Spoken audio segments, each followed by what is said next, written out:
shall find a time, Audrey. Patience, gentle Audrey. Good evening, Audrey. Good evening, William. And good evening to you, sir. Good evening, gentle friend. Come with thy head, nay, prithee be coming. Is thy name William? William, sir. Art thou wise? Aye, sir, I have a pretty wit. Oh, thou sayest well. I do remember now a saying. The fool doth think he is wise, but the wise man knows himself to be a fool. You do love this maid? I do, sir. Give me thy hand. Art thou learned? No, sir. Ah. Then learn this of me, for I am he. Which he, sir? He that must marry this woman. Therefore, you clown, abandon the society of this female, or clown, thou perishest. Or to wit, I kill thee, make thee away, translate thy life into death, thy liberty into bondage. I will kill thee 150 ways. Therefore, tremble and depart. God rest you merry, sir. Too good, William.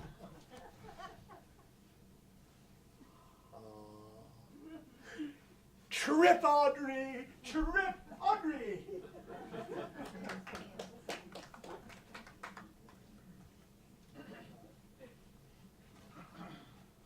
Is it possible that on so little acquaintance you should like her, that but seeing you should love her?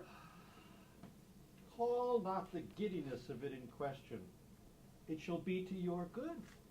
For my father's house and all the revenue that was old Sir Roland's will I estate upon you, and here live and die a shepherd.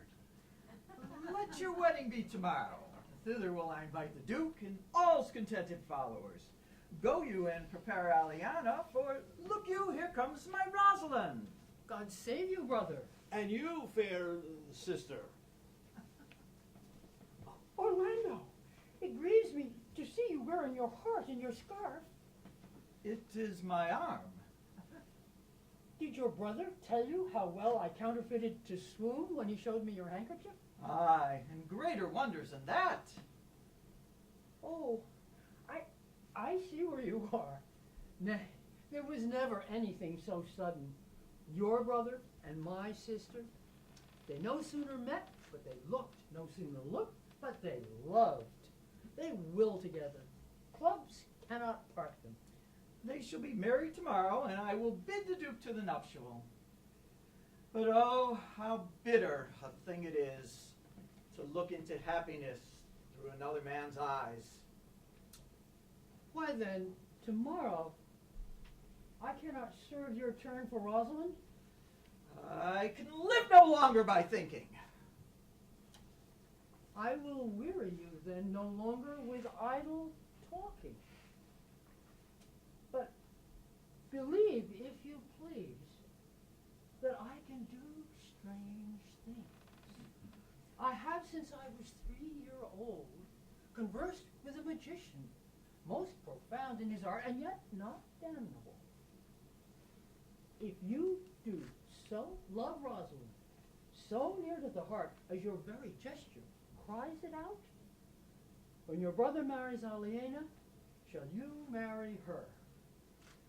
Speakest thou in sober meanings? By my life I do, which I value dearly, though I say I am a magician. Put you in your best array. Bid your friends. If you will be married tomorrow, you shall, and to Rosalind, if you will. Look, here comes a lover of mine and a lover of hers. Youth, you have done me much ungentleness. To show the letter that I writ to you? I care not if I have. It is my study to seem despiteful and ungentle to you.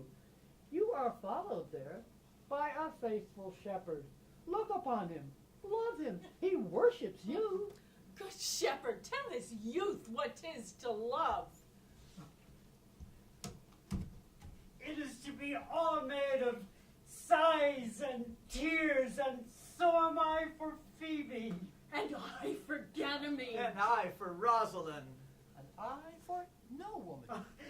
It is to be all made of faith and service, and so am I for Phoebe. And I for Ganymede. And I for Rosalind.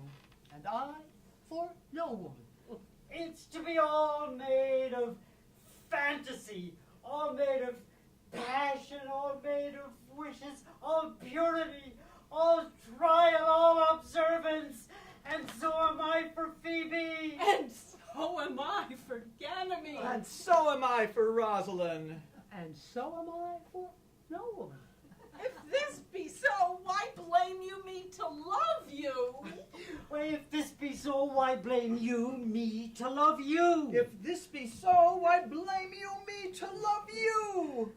Who do you speak to? Why blame you me to love you? To her that is not here, nor doth not hear. Enough of this, I pray you. 'Tis like the howling of Irish wolves against the moon. I will help you if I can. I would love you if I could.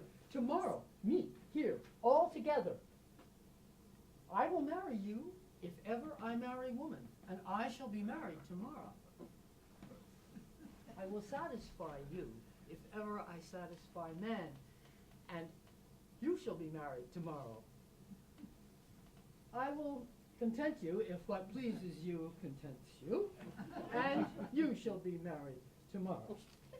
As you love Rosalind, me. As you love Phoebe, me. As I love no woman, I'll meet. Fare you well. I have left commands. I'll not fail if I live. Nor I. Tomorrow is the joyful day, Audrey. Tomorrow shall we be married. I do desire it with all my heart, and I hope it is no dishonest desire to be a woman of the world.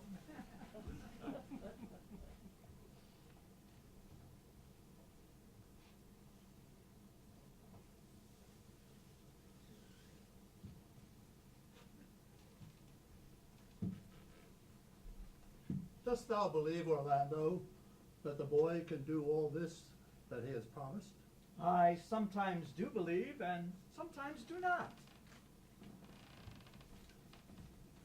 Patience once more while our compact is urged.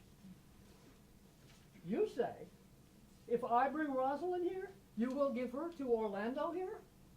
So would I, had I kingdoms to give her. And you say, you will have her when I bring her?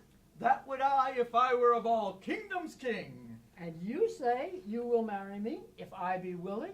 Oh, that will I, should I die the hour after. But if you do refuse to marry me, you will give yourself to this most faithful shepherd? So is the bargain. And you say, you will have Phoebe if she be willing? Though to have her and death were both one thing. I have promised to make all this matter even. Keep you your word. From hence I go to make these doubts all even. I do remember in this shepherd boy some lively touches of my daughter's favor. My lord, the first time that I ever saw him, he thought he was a brother to your daughter. There is sure another flood toward, and these couples are coming to the ark. And here come a pair of very strange beasts, which in all tongues are called fools. Greetings and salutation to you all. Good, my lord. Bid him welcome. This is the motley-minded gentleman I have so often met in the forest. He hath been a courtier. He swears. I have had 4 quarrels. I'd like to have fought one. I like him very well. I press in here, sir, amongst the rest of the country copulatives, to swear and to forswear, as marriage binds and blood breaks, a poor virgin, sir. By my An faith. ill-favored thing, sir, but mine own. by my faith, is very swift and sententious. Oh, bear thy body more seeming, Arthur. Is this not a rare fellow, my lord? He's as good at anything, and yet he is a fool. He uses his folly as a stalking horse, and under presentation of that, he shoots his wit.